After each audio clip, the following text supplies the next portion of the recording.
Legends, their former academy coach, Peter, has basically been their early game coach. So my theory here is that they are bringing in Spica because he is the most familiar with how TSM is currently looking at the early game. So that is why I think he is getting the start here today. Yep, certainly had a good look yesterday in the Academy quarterfinals. That team swept and will now be awaiting their semis coming up this week. But no rest for Spica, has to play now on the main stage as we'll catch up with the draft. Yuumi and Sej, the first few picks. And just to run down the bans quickly, Aurelia, Riven, always nice against Viper, Sona, Silas, Azir, and Corki. So no real surprises here. Yeah, I think getting the Sejuani away from Spica is important because that is what he has shown the most success on, even if they can't lock down that Sejuani with the Aurelia, which is the duo that FlyQuest has loved to go with in the past. But early on, TSM being very predictable, very much the same as what they've been trying to do earlier with a very safe Ezreal Yuumi bot. Cool to see the Tristana, though, on the FlyQuest side. Yeah. We'll see where that pick ends up, but it has been picking up in popularity, and it does seem like the standards are continuing. His second most played jungler on the year for Spica, it is Jarvan, the selection instead of Sej. Yeah, so really nothing given away by TSM so far, or really by FlyQuest, in my opinion, aside from the fact that the Tristana is probably going into one of the solo lanes. So there is a potential that TSM would try and ban out a few AD carries, but for the most part, no commitments really need to be made as of yet. No, not at all. I'm curious to see where the teams want to target. I imagine solo lanes for these phase 2 of bans, and FlyQuest at least will stick in Akali as their first, and there's Kai'Sa actually from TSM. One important thing to note is TSM Academy game yesterday was in the Academy semifinals? Or quarterfinals. Quarterfinals, sorry. The MVP of that game was a Blaze Olive, the mid laner. And I do expect TSM to actually play very heavily around the mid laner here in the incredibly small sample size of 2 solo lane games that were duo queued between Bjergsen and Spica 2 days ago. Bjergsen had 26 kills on Aurelia and then 15 kills on Kiana. And if you're ever bringing in a new jungler, especially a third jungler in a situation like this, it is easier to bring them in with somewhat of a singular focus. TSM has talked a lot about going back to basics and not trying to be too creative. And a lot of that can be, okay, let's pick a strong mid lane and try and win a game through mid lane priority. And that's actually what I would expect them to try and do against FlyQuest, who has had Pobelter this year struggling. So it would be a good place to try and attack. Certainly agree. We'll see exactly where they want to land, but FlyQuest still need to finish off their last few picks as we move into the second phase of picks now. Had, again, kind of continuing bans on the solos, so Jace and Twisted Fate were the final 2. But looks like Sivir is the option here for WildTurtle, giving the expected Tristana to her solo lane. Yeah, still don't know for sure if it is the Trist mid or top. You would probably think that it would be Viper, as he has done most of his work when he's on high damage champions when these teams played earlier this year. Actually, FlyQuest did beat TSM in that first matchup in 25 minutes. Part of that was due to Viper's very strong Riven game. Well, fans wanted to see Zed/LeBlanc, but Aatrox. for now, Aatrox selected there for TSM.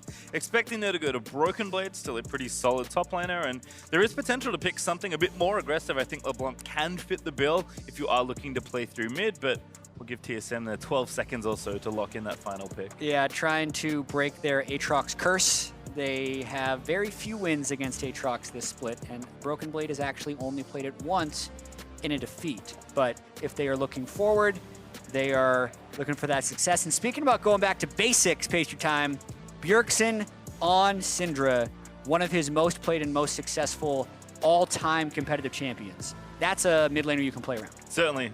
I think it's his second most played champion, if I recall correctly. It might be the first, actually, but... Into Yasuo, though? Regardless, it's certainly something he's played a lot. Pobelter has had a very successful Yasuo game in recent weeks, but I don't know if they want to pick it here.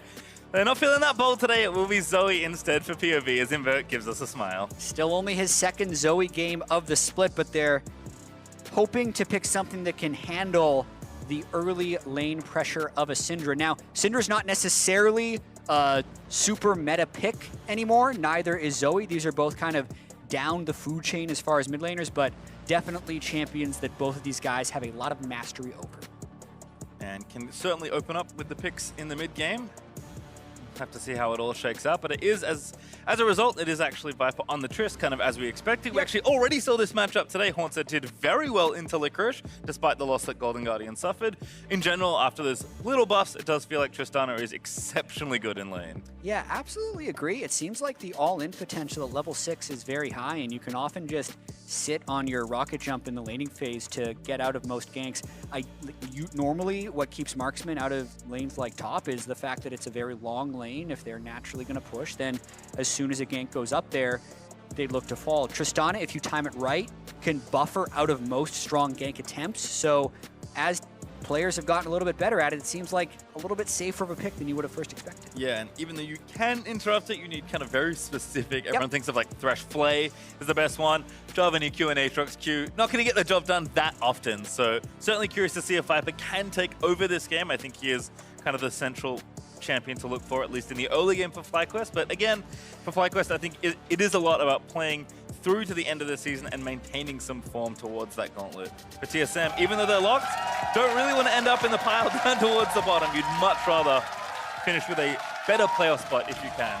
You're absolutely right about that. And kind of thinking back through TSM history is, again, Reginald is back helping out the team. It has happened so many times before where TSM looks kind of middling at either the early point in the split or midway through the split, or even in sometimes like back in 2015, they were 6th place heading into playoffs, and then they still made finals. So there used to be this expectation that TSM would mess around with stuff, then eventually settle into something they liked and make a run through NA. That stopped really 2 years ago. And then last split, it felt like they got things together around week 5. And they went on that huge run, made it all the way to finals, and people expected them to then just break through and be amazing this split. Definitely not true. And they're back into this phase of kind of feeling things out. And there's a definite feeling of uncertainty in the fan base, either if you want to see TSM succeed or if you want to see them fail, like what is actually going to happen, and especially when they pull in now their 3rd jungler of the split, an 18-year-old playing his first game on the LCS stage in week 9, 1 week before playoffs that'll grant potentially a world slot for the winner. It's really impressive. Well, sorry, it's really interesting to see. Well, we'll see if we can get a little bit more clarity, because Ovally is standing by with Peter Zhang. Thanks, guys. Coach Peter, interesting addition having both you and Spica coming in for week 9. Tell me, what brought you guys in here and what can we expect to see? Yeah, we just want to try to see if Spica can have a kind of different synergy with the team. Well, obviously, I think our LCS team was doing fine, but we just want to see something new. Well, what about bringing you in? What are you doing to help Coach Zix work with TSM to potentially rack up more of those wins? Well, at the very beginning, we always work as a team together. Like, we talk every day, and we talk about the draft and strategies between Academy and LCS. So it mainly depends on who need more help, and we're just going to go where. And we have something fun happening on stage, so thank you. Back to you guys. He got it! He got it, but he's actually maybe in trouble. Buff is out with the EQ as Wadid rotates around Smoothie. Now going to try and protect him on the yuumi. Follow-up stun, not going to land. Flashes out of the bubble, and Spica steals it, and he's out of there. And just to kind of what Peter said, they're looking for something a little bit new. And Jarvan red to enemy blue against Sejuani is definitely something new. Incredibly risky. That easily could have completely flopped if he doesn't get that smite. But he does. He's able to sneak out, burn his flash. It sets Santorin back in the jungle. It means he can't gank early, and it will allow both Bjergsen and Zven to push up a little bit in lane, knowing that the Sejuani was denied that blue buff. But that's the type of spicy stuff you bring in a first-time jungler for PastryTime. I mean, he certainly has come from the depths of NA solo queue. Very impressive in that regard. And I think he's been ramping up slowly in Academy and becoming a more rounded, better competitive player. But again, I think his big thing is bringing some X Factor, and that's what that was as we look at top lane now. Viper getting that early push going, already 10 CS ahead here on the Trist, so it does seem like the early Trist landing power is holding in this matchup. Yeah, and FlyQuest needs to try and use this new TSM roster against them, not expecting a huge amount of synergy between TSM's jungler and the rest of TSM. So Santorin playing around topside, playing around his strong side jungler, knowing that even though he got his boost stolen away, that means the top Scuttle Crab is going to be up.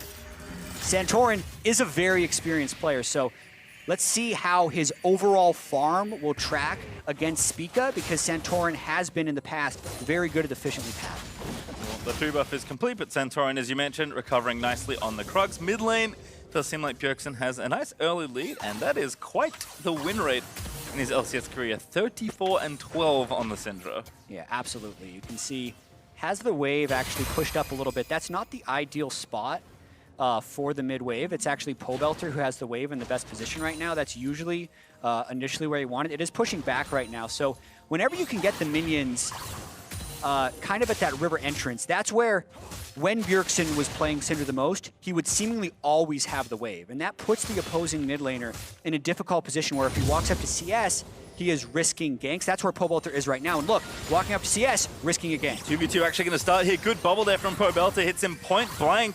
I'm going to weave that Q in as well. They might think about a dive Spica here into defend onto Santorin, but has to get out as the permafrost will follow him over into the Raptor pit. Yeah, Santorin is also familiar with how Bjergsen Syndra works because that was one of the picks they used to play together several years ago. Not necessarily saying like you needed to play with Bjergsen to know that a mid lane counter gank was coming against Syndra, but it was smart of Santorin to be there and it allowed them to win that trade. Yep, certainly right place there as Bjergsen can't even complete the back just yet. Has to take cleanse because of all the pressure between Zoe and Sejuani, so cannot easily get back to lane with something like a TP. Although Pobelter, similarly aggressive, has brought heal and electrocute for this go-round. And bottom lane, it's an Ezreal lane, so they're just farming. Yeah, Ezreal Yuumi lane, so fairly strong to poke, but definitely vulnerable to a little bit of all-in if Wadid can actually get a nice dredge line down. But that's why it is very important to apply mid-lane pressure because TSM is looking to draw that mid lane in for their bottom lane to push. However, that comes at the cost of top lane where FlyQuest wants this. Broken Blade gets the Q to the minions. That's enough! First blood solo kill on the top half. That is not how Viper expected that one to go.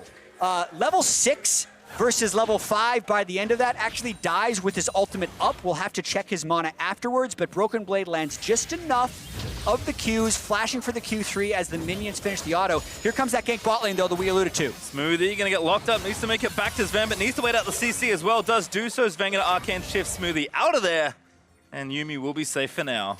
Yep, really well played there by Smoothie and Zven. As you mentioned, Yuumi just needs to make sure she doesn't get CC'd while she's going back into someone. But here we go. Viper's actually level 5. Let's see when he hits level 6. So he's close to the kill. Broken Blade flashes in. He hits 6 here. Would have needed to ult Broken Blade immediately. Does not. Broken Blade incredibly fast in finishing off that kill and just straight up outplay on Viper. Yep. And given that he was behind at some point in the lane, he's now even the CS back up and now has a gold lead thanks to the kill he secured for himself. So that lane turns quickly. Ninja Tabi now finished for the Aatrox, and we'll see if there's any more attention paid to the top half of the map. But unfortunately for Viper, the early game pick thwarted by the little misstep there. Yeah, we haven't seen that much Trist Aatrox to know exactly how the matchup would play out, but based on some of the earlier things we've seen, if left completely one-on-one, the Trist generally has the advantage early. But now, once he's down a kill, I think it becomes a lot easier for Aatrox and Broken Blade to just push right into the Tristana, kind of brute force his way through some of these trades, especially with Ninja Tabi. We'll have to keep an eye on, again, Santorin if he wants to maybe play up to that side once more. Bottom side for Zven, and Smoothie Zven actually with a pretty nice lead as a Sheen early in this tier, so it's just trying to keep them back. As you mentioned, Ezreal Yuumi very strong if you can keep them at bay, but the general thought with Nautilus is you are waiting to try and get some sort of all-in, and you generally need your ulti to do that. So WildTurtle and Wadid not too upset with how things are going either.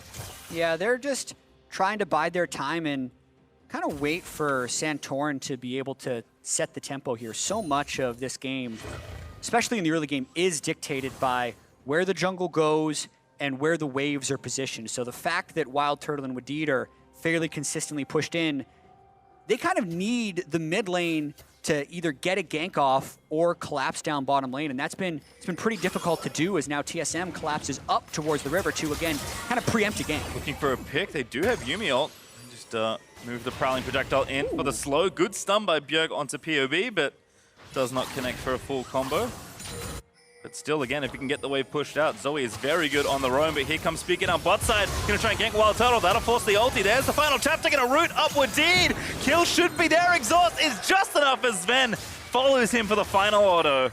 And this is very different than the TSM we saw even last week in the fact that they are the ones preempting all of these plays and really dictating the pace of the game. All the way back to the early invade to the blue buff. This time, TSM did push Santorin off the blue buff in the mid lane, knowing they'd have a temporary 3v2 here where they can just all in for that gank. They just blow both their ultimates, they actually get both flashes out of the opposing team and still get the kill. Because it was such a clear 3v2, they could be so decisive in that play that the counterplay wasn't able to arrive in time for FlyQuest. Even get a plate out of the deal as well, so about 1,500 gold ahead for TSM here in the early game, 2-0 up in kills. There is an Ocean on the table for either team, as that is the first drake that has spawned. But for now, we'll just have the blue buff handoff. Broken Blade continues to have a pretty leisurely time now here in the top lane 1v1. And TSM off to a good start, which is, again, given that they have made such a late change, a good sign for the TSM fans of the world. As Wadid off to the tower, continues to get poked away by this Ezreal and yuumi. Yeah, FlyQuest not having a lane they can play around or into right now. They thought they'd have a pushing top side with the Tristana. That has not worked because Broken Blade 1v1 killed for the first blood. Mid lane is where TSM has the control ward in the side river, so whenever the wave gets frozen short, Pobelter basically has to give that up and cheat towards top side. I'll actually explain that a little bit. So this ward right down here that Pobelter is currently killing, when that wasn't there, then he would have to cheat topside. So it's important, actually, that he's able to clear that, because that allows Santorin to keep at least a little bit of pressure bot side. Because if they don't get that started, then there actually is nowhere they can proactively go. Yep, as again, to reiterate, waves and junglers. That's really what a lot of the early game often comes down to. Wadid's still not level 6, by the way, is the other thing to note. He's close. He's got about 10% XP left until he can have access to the depth charge, but until then, it's been kind of a miserable time in bot lane, although he'll wander around and get there in short order, I have to imagine. Also, blue buffs for both mid laners, so we expect to see the farm game be even faster as they both look for priority, but it does seem like TSM is settling in for a little bit more slow going of an early game. I think they're happy with the lead they've built. No need to rush into anything, which has certainly been the TSM way for quite a while. Right, and you also want to compare their early game a little bit more to the style of TSM Academy, because they have mentioned that they have actually tried to change their early game style. But here, Spica a little bit ahead of the play. Good grab with D. They're going to be the first one after the final chapter from Smoothie. Going to try and lock it up in a 3v3. Zven getting out of there. Spica, though, maybe a little too early. His POB is going to make that first roam. Santorin already killed Zven. What a great ult onto the J4. Into stasis goes Spica. The Q missed time, but Turtle able to grab it nonetheless. Yep, misspoke there about Spica being ahead of the play, because it was actually mid lane, the control ward we talked about earlier that allowed Pobelter to kind of move slightly towards the river, means FlyQuest get a 4v3 down in the bottom lane, pick up a double kill, and a very important Ocean Drake. A huge play for FlyQuest. Yep, even that gold up now, about 1,000 between the two teams, and the Ocean will help the rest of their remaining laning phase, as Bjergsen does at least trade for a plate in the mid lane. Now going to look top and try and extend this play into Viper, who's the only one really under pressure right now. Very good ward. Right, that saw Bjergsen walking over. Means Viper was smart enough to stay away from the tower, but watch this one. The big thing to keep your mind on is actually the mini-map with Pobelter way ahead of Bjergsen on that play. So even though Spica was there for a 3v3, not prepared for the 4v3. Here they go for Pobelter though. Mid lane, burning 2 ultis already. Pobelter going to flash out of there, and now actually the counter kill might happen with Deed. Going to look for the engaged hook, not going to land. Pobelter still going in though. Going to find some poke with the portal jump on the way out. So attempt thwarted there in mid. Pobelter did have to burn the flash, but not a bad trade at all, given the situation. Meanwhile, Zven able to pick up a plate here in bot lane, continuing to stay decently up in farm.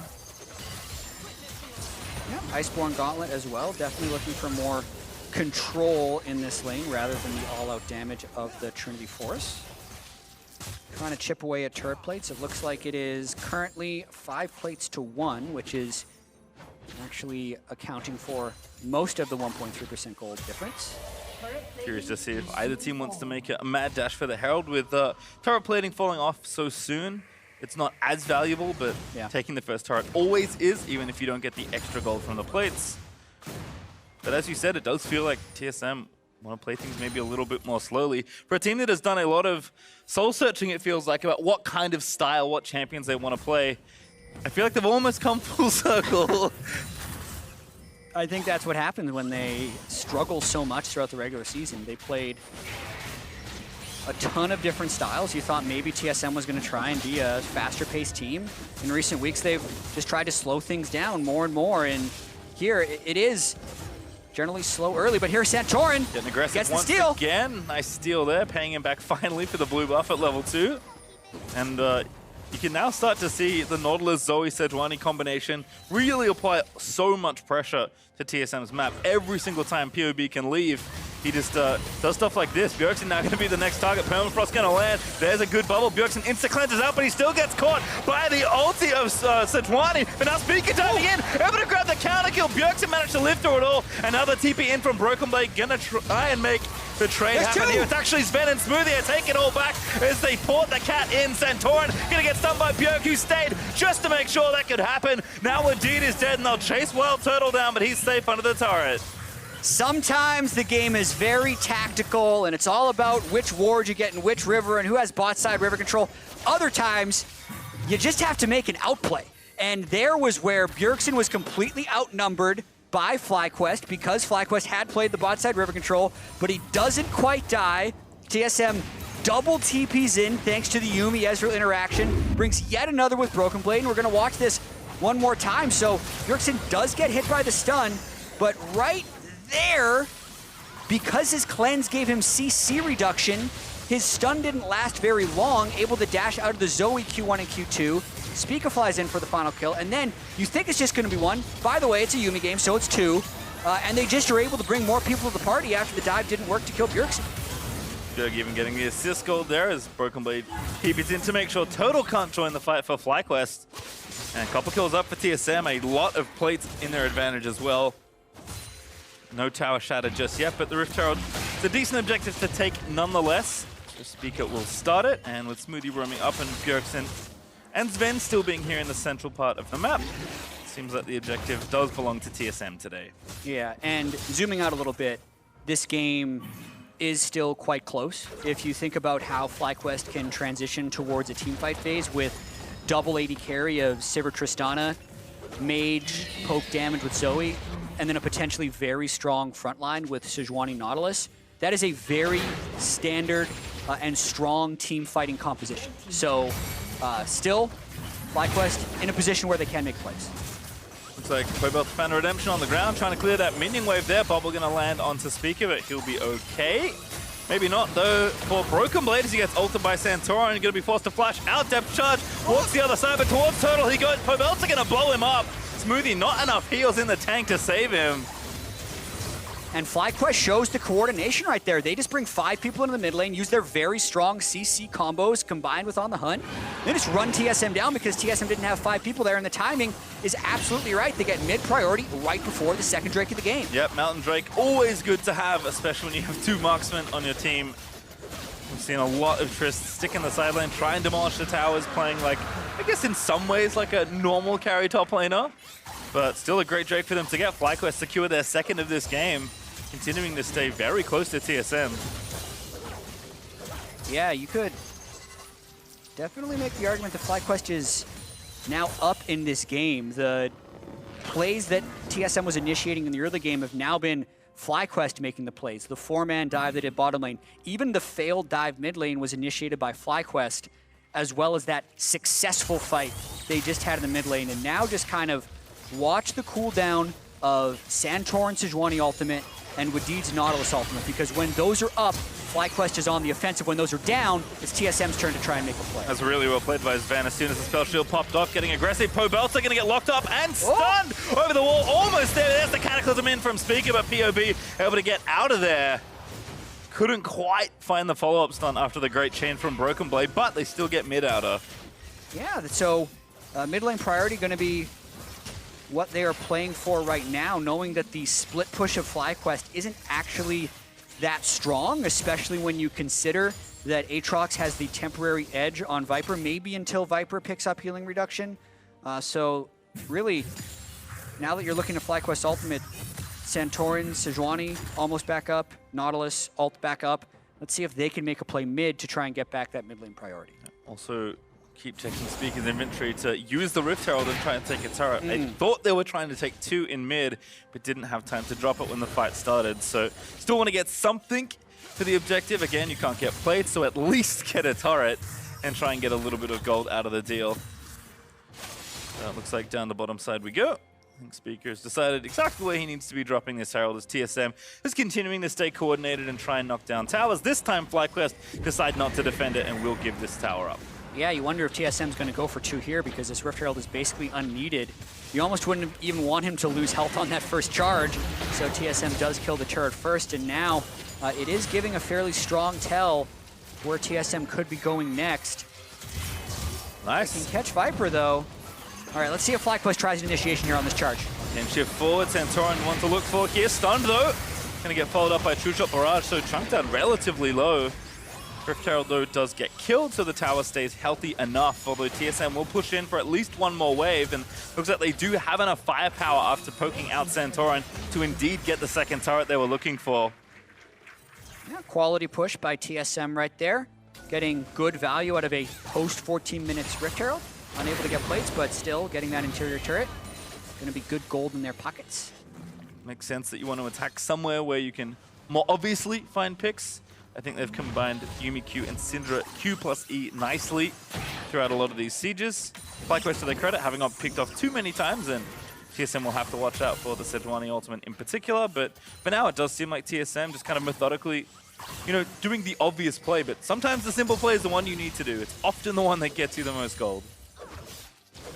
Absolutely. I should say most gold easily. Killing the enemy many, many times over gets you the most gold. But not easily. Yes, but not that easily. Usually they fight back.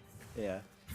Taking a look at items, the McHale's on Yuumi is going to come in fairly clutch right here. I believe that was recently completed, so that definitely makes the initiations for FlyQuest more difficult. It's a very good Yuumi item, specifically against Sejuani, but they now have a cleanse on their mid laner. So if the ultimate hits anyone else, kind of expect Smoothie to be very quick with that McHale's. Herald, Scuttler, sorry, going down. Looks like Baron is being at least considered by both teams. TSM, though, will be the first to take Vision. Can't undersell the Drakes that FlyQuest have, though. There will be another Ocean up in 53 seconds or so. And FlyQuest have done a good job of monopolizing that particular part of the map. As Pobelter wanders into what we know to be a trap. Let's see if he maybe gets himself caught here. He's got the control ward that he's not really walking too far past. Very responsible from Pobelter, as they will take that first ward down. Santorin, now the one hiding in the brush. Does have Wadid and WildTurtle about, but Spica and Smoothie will sweep through most of that jungle and see almost all the wards, although they do just walk past that one there, as the sweeper did time out. But have a pretty good idea that there is almost no vision now for FlyQuest around this Baron. Yeah, map pressure definitely in favor of TSM here. They're threatening Baron, even though they would be very slow at killing it. So it's mostly just about mid lane priority and probably trying to get this Ocean Drake down. It's going to be tricky for FlyQuest to get out of this predicament, especially with that McHale's being completed on Yuumi and how slippery this TSM team just kind of became. I think you always look to turrets as well. 4-1 is a tough thing to maybe try and fight your way out of. There's just not much room right now for FlyQuest. The only turret they took was in bottom lane, and that's actually the longest lane because TSM took 2 turrets there. So we'll see. I mean, this is often something you have to do is just concede that we're currently behind on the map, wait and try and make a play, and FlyQuest certainly have the tools to do so. Yeah, and if they get a 5 or 6 item Trist and a 5 or 6 item Sivir, they're going to be devastating in team fights. They're going to be incredibly powerful. It's just a matter of how can they kind of bridge to that moment. They do have good wave clear, but they don't have safety in pushing up, so they can only really clear waves once they hit their diminished turret line. And then at that point, it's about trying to sneak in and get these wards down, which TSM is kind of mobbing around to clear out. Everywhere you see Spica killing a ward, he's got a teammate or 2 near him. So TSM trying to take few risks, but they do need to make sure they capitalize a little bit on this map pressure. Ooh, that bubble hit someone. Broken Blade, they're going to find Santorin. Slow going to land, but no follow-up CC to be found. Still a ton of vision here for TSM and FlyQuest red side jungle. There is just not a lot they can do to check this area. In fact, they'll even commit Zven's TP just to make sure the top lane tier 2 will fall. Spica goes drowsy, but as the J4 relatively safe, Smoothie even attaches just to make sure that no shenanigans do incur. And all of a sudden, that space is continuing to be created here around this area in the Baron. Finally, Fly get a ward down, but as quickly as it is placed, it is swept out by TSM, who are just mobbing through FlyQuest jungle. Yeah, the good thing for FlyQuest is they do have 2 blue trinkets still available, so any type of hard vision denial might not work, but they catch Pobelter a bit. Bjergsen actually did use his ulti, but wasn't enough to kill POB through the heal, it looks like. But he does burn both summoners, and only the final chapter and Syndra's ulti burnt means it's not a bad trade for TSM, who continue to apply pressure here in mid. Pobelter though, firing back. Santorin, in he goes. Under Zven is the one they want, but Spica has to get out of there. FlyQuest, do they have any follow-up here? Viper going to arrive on the scene finally. Zven, they're going to Arcane Shift out Spica, the first target, but Pobelter committing that flash he picked up, trying to clip someone, but cannot find it. Yeah, definitely FlyQuest trying to make a stand right there, expending the Sejuani ultimate as TSM got a little bit aggressive, trying to push that mid lane second turret before turning towards Baron Bates. With Mountain Drake coming up in 2.5 minutes, though, I don't think TSM needs to rush into a Baron force. It would be probably more prudent to get that Mountain Drake so that the Baron threat is much faster, since a Iceborne Gauntlet Ezreal and a Syndra with a tank Jarvan are actually very slow Baron killing team, all things considered. Mountain Drake would help with that. Certainly would. Imagine TSM will continue a pretty methodical approach to this game. Broken Blade hanging out in the bottom half of the map. Very happy just getting this long lane pushed up and again causing pressure around the Baron area. I mean, Viper is picking up farm. He's got 2 items, while WildTurtle's actually working towards item number 3. So those carries are starting to hit some breakpoints. I think you want to look for them to both have 3 completed items before you can say that, okay, they're ready to go. But again, FlyQuest are not being provided very many opportunities, so at least the ones they're taking make a lot of sense, but can be tough, especially with the Mikhails that you mentioned that Smoothie did use in the last fight. Yeah, if WildTurtle gets Infinity Edge, the conversation of this game changes. I think at that point, FlyQuest would try harder to actually force 5v5s towards the mid lane. At this point, they are still in that wave clear pattern. But if they can get strong enough where they can really force mid priority with 5 people, the game does change. So there'll be a pretty tight timing for TSM right here. They're still vision controlling. I still think they should wait for that Mountain Drake, and then they'll have a small period of time where they can really try and force for that Baron. See Broken Blade just pushing the wave and collapsing with his team. TSM might be cooking up something a little more aggressive here as they want to push this mid lane tier 2 again. Been pretty good at poking the turret down here with the Ezreal W. Goes to sleep, goes Spica, depth charge in onto Zven, it's gonna land. FlyQuest going in again, try and find the fight, but Spica with the Cataclysm actually gonna set it up decently for Broken Blade. Good ult as well from Smoothie to follow up, and no one dead as Broken Blade over the wall to safety as Viper can't quite find the vision for the final auto.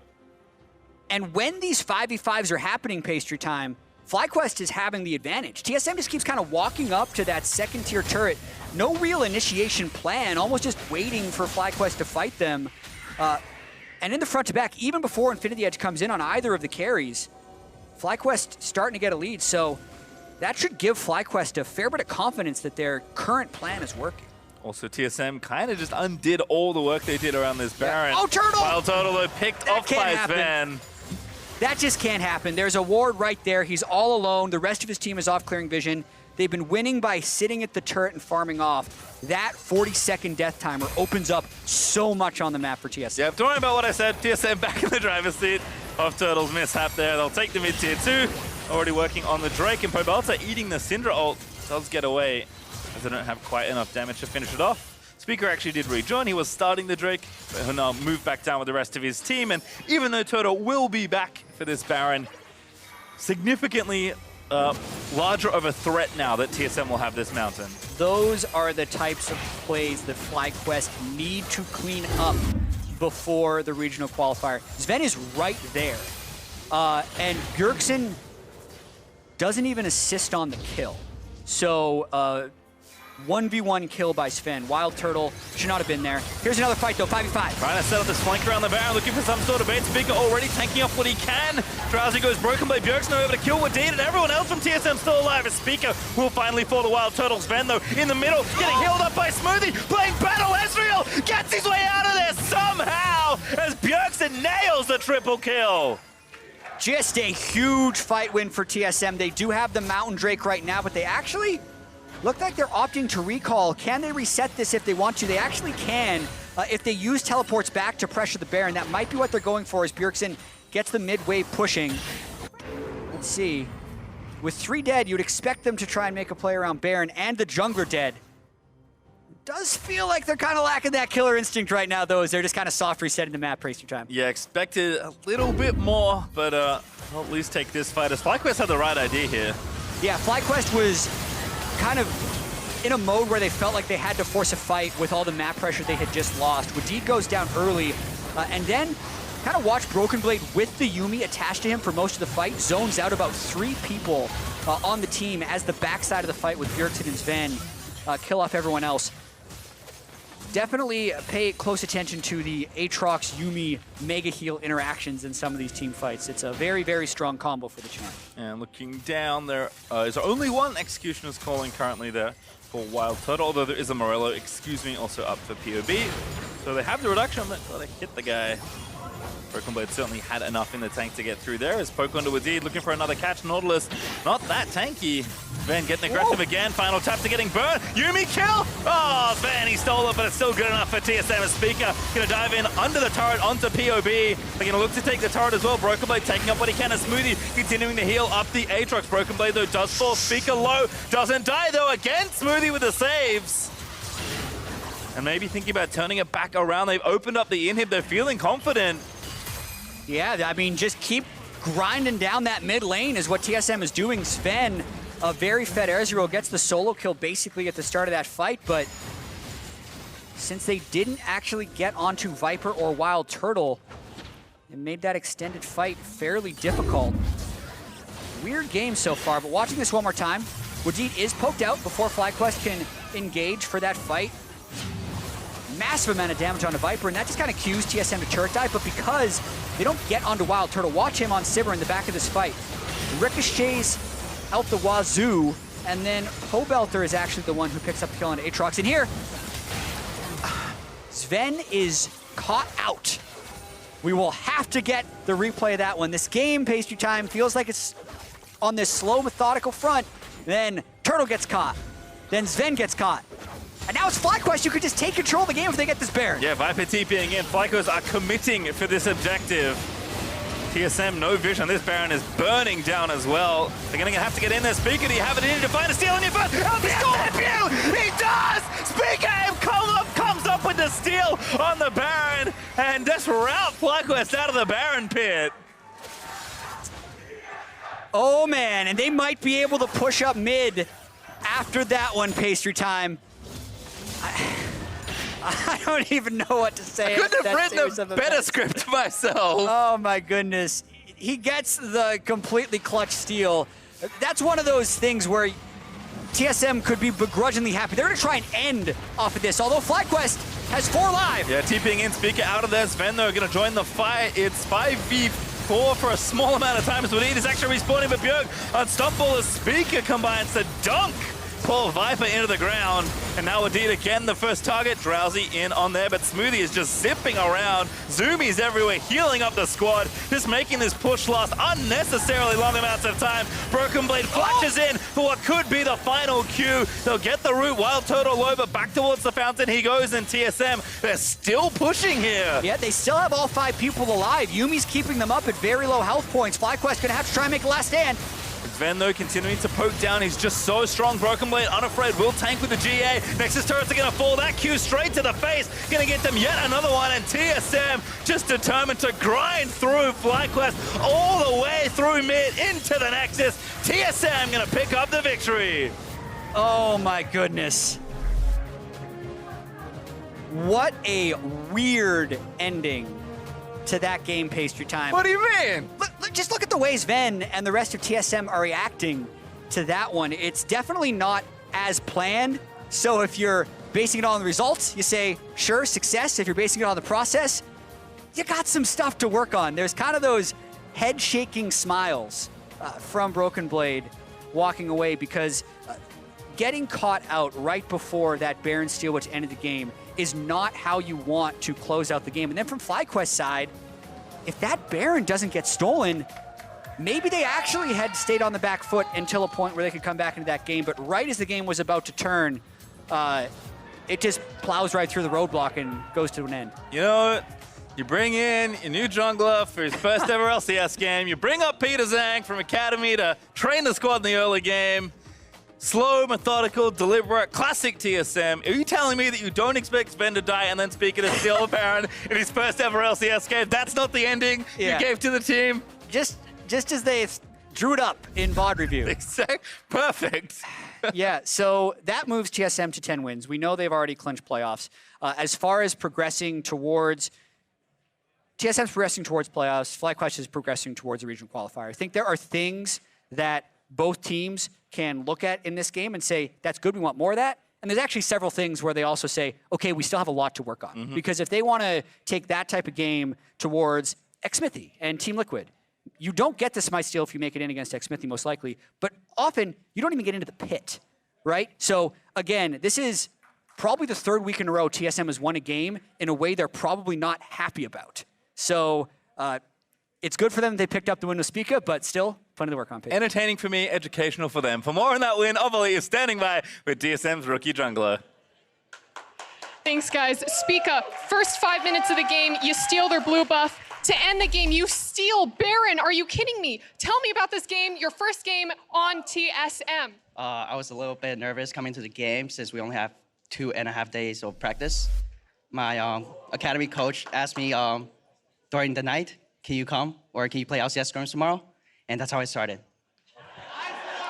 Tell me about that moment. What was it like for you? Was it shock or happiness or just confusion? When Parth messaged me, I was really nervous. I was like, did I do something wrong or something?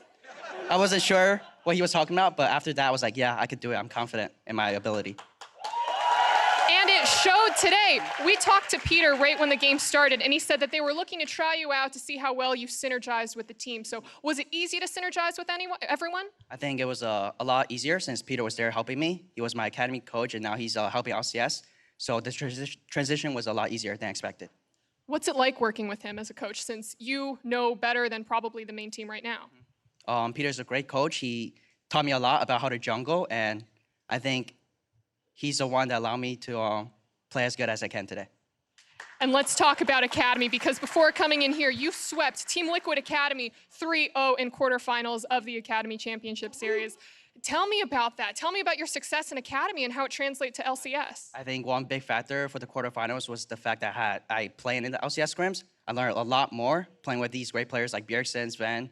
They taught me a lot about the game, and that's how I was able to sweep TL.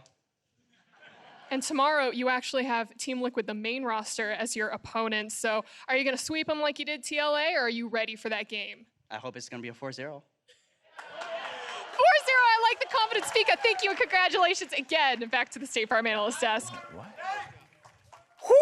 I think a star was just born, my friends. Spica coming in to help TSM snag a very crucial victory in securing playoff positioning. We've brought assistant coach Artemis onto the desk from Clutch Gaming to help us out and break this one down.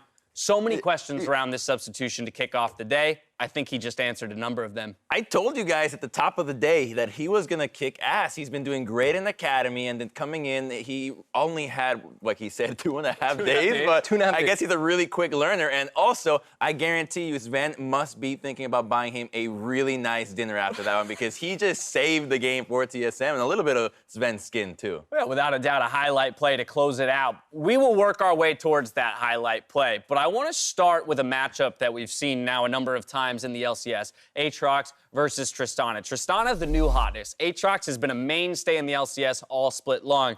We've got you on the desk, Artemis. Help me understand why Tristana is now coming to popularity, and in particular against Aatrox. Sure. So we saw a lot of these really abusive ranged top laners get nerfed and sort of fall out of pro play, and naturally, I forget who it was. Maybe it was Faker started playing Tristana in solo queue, and people realized, wow, this champion Boy will tell you it was him. Boy, right? The North American talent. He's the three. Exactly. The boy genius. Exactly. But it's a champion with high burst, high kill potential in lane. It takes turret plays really well. It always pushes. And like you said, Aatrox has been a staple blind picking competitive play for a long time. And this matchup isn't so straightforward for either side. I think both players probably felt comfortable going into that matchup. It was probably a matchup that they expected to win, both of them. And it's really just player difference at that point. Better player wins. So when you say both players expect to win, explain to me what Aatrox winning looks like versus what Tristana winning looks like in the lane. Sure. So Aatrox, in a perfect world, he's going down 5 or 6 CS. He's not losing his turret plates. He's mostly going 5-5. Eventually, he's going to slowly lose priority, most likely. But if he ever gets a good trade or a solo kill, he gets that right back. If Tristana is getting everything she wants, she's jumping in for solo kills multiple times. She's taking every turret plate. She's snowballing the game after execution. I want to ask for clarity, though. What do you mean by 5-5? Like, that's not 5 kills, 5 deaths, No, right? sorry. So 5-5, we mean 50-50 or 5-5. This means there we go. pretty much an even split. If Aatrox goes even in this matchup, he's super happy. Well, it's also one of those matchups where you can tell it's really volatile, because the two times we saw it today, the Tristana got 2 kills, obliterated the turret. Aatrox could barely be seen in the same lane. And then this game, Tristana goes in for one of these jumps that you're talking about, kills herself, and then suddenly Aatrox is taking turret plates against the Tristana. So, you know, when you talk about these 50-50 matchups, there's even a difference in what you mean by that, because it can be 50-50 where someone wins the matchup by 10 CS, and then there's these kinds of 50-50s where you get blown out. Right, exactly. You know, as soon as it tips very hard in one direction. So that's what was going on in the top lane. But now I will return to our jungler point, because one of the things we talked about with Spica coming in, there was this idea that Coach Peter, always known for early game strategies,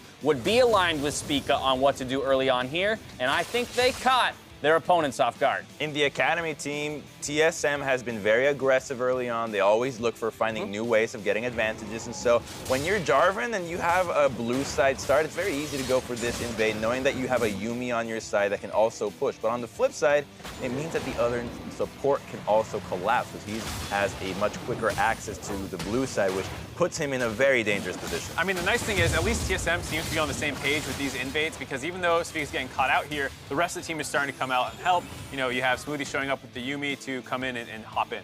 Yeah, and they do have bot priorities, so this is relatively safe. And if Sejuani does get that blue, she's so happy. Jarvan wasted so much time. So it's a little bit of a coin flip there at the beginning of the game, but Spica got the smite, managed to get out alive. So overall, fantastic start. Right, another 50-50 situation, but you get it, and it bodes very well for the team. I do want to roll us forward now to 15 minutes where TSM finds a sweet 3-for-1 in the mid lane. Let's take a look at this. And this is another one where it's the team rallying around Spica to make sure that the play works out. Here, Bjergsen, really fancy feat to make sure he actually gets out of this alive. And from here, you can back off and say, okay, no one's dead. But Spica goes in to get this kill, which forces these TPs and collapses. Exactly. Like for many other teams, that's a dead play. Syndra's going back to base. You're going to give up some vision. You're going to be fine in about 30 seconds. But Spica goes in, Cataclysm's 1v3, and his team's like, oh my God, Spica's going in, guys. Like, let's TP and help him. Really decisive, aggressive play from somebody who's never been on the LCS stage before. I was impressed. I mean, if you watch some of the best teams in the world right now, just earlier we saw Fnatic versus G2, the best trait about these teams is how quickly they're capable of doing 5-man plays. Just out of nowhere. Into one it's like, oh, there's a one, suddenly everybody's there. And that looked like one of these top teams making a 5-man play out of seemingly nowhere, where everybody's willing to collapse and help each other out. And that's kind of the idea behind teamwork, rallying around the teammate, making sure that if they're not okay, you're not okay, and you got to do something about it. And you touched on it right at the top of the replay, Mark. Bjergsen, the driver for TSM, the one we talked about who needed to turn things around after a couple weeks slump here for the mid laner for TSM. Beginning of that replay, kind of put on a bit of a show, and you're starting to remember the greatness that is Bjergsen, his ability to pilot a champion like Syndra. Yeah, I mean, he is often, you know, the main guy that people focus on for good reason. It's always nice when there's other tools around him to help clean up these kills, so it's not just him having a great outplay for no reason. Okay, but now we get to the scary part for TSM. Here's the other shoe. Yeah, right? The shoes have got to drop. Here we go. Says this is a way that TSM wins the game that they will not be happy with. Zven, deep in the enemy jungle, wants that red buff getting caught. Well, he doesn't actually have vision. Why is he here? You know, just why is he here? His team is in base, and he's going for red buff by himself. You know, FlyQuest could have won the game off this play. This was absolutely insane. You hate to see it, and they got bailed out by Spica in a big way. So here's Spica's big debut on the LCS stage. This is Viper's fault, by the way. Tristana should be ulting Jarvan away. That's the only member that can actually keep him out. Why do you ult him out? You give him a free pass. Hey, man, thanks. You know, you're welcome for the leash. Here's the ProView version if you want to take a look at it from his screen. I like No it. Nautilus hook there. Okay. Yep. Yeah. Yeah. Just not tracked well enough at all. Yeah, you know, FlyQuest is really on their game. They're talking about what tools do they have to keep Jarvan out of the pit, who's marking him, how are they controlling Pixel, are they turning, are they finishing? You know, it's a high-stress moment, you know, to be fair. So we have to give TSM some credit. It's not all on FlyQuest for mis-executing that. But again, a 5-5 situation going TSM's way, it was kind of the story of the day. You're just not prepared for taking advantage of that moment, right? Yeah. You were 10 seconds ago, you're playing, how do we come back into the game? Oh my God, we can just do Baron right now. Okay, let's go for it. It could be free. And I think that's where this becomes a little bit tough to analyze holistically, right? Because you look at this win, and it does wonders for TSM from a standings point of view in securing playoffs. But by the same token, as Jatt mentioned, from a team perspective, you're not necessarily happy about the fact that that's how you had to win. And then yet again, on a personal level for Spica, what better way to join the LCS and have a confidence-boosting game before you go up against the league leaders in TL? Yeah, I mean, for Spica, this is a great feeling game. I think for the team, though, you look at it, it's like, okay, close topside fight that Broken Blade barely managed to win. Same in the mid lane. Yep. Same with this Baron steal. There's been so many close plays here that other top teams in the league don't win completely off plays like that. I do want to challenge that, though, because I think TSM should be much more happier about this win. I mean, it was It's better than the other ones. It's getting better, right? It's getting better. Fox, Absolutely. throws from other teams. Yeah. This was like, they were in the lead commandingly for most of the game, just one major slip. Absolutely, and they did play well. Like, I really liked the way they used Rift to take 2 towers on bottom. They were aggressively attacking T2 turrets for the majority of the mid game, and just really playing aggressive and setting the pace of the game and always forcing FlyQuest to react to them. So they were in the driver's seat the whole game, you know, like Crumb said. So there's definitely things to take away positively from this game. It's not like they just got lucky and coin flipped the game by any means. They were clearly the better team, but definitely still some work to do. I mean, for what was a suspect substitution situation from our perspective, this was a very nice win for TSM to pick up. Game 5 is coming up after the commercial break. Team Liquid loaded onto the Rift opposite Echo Fox, so don't go anywhere.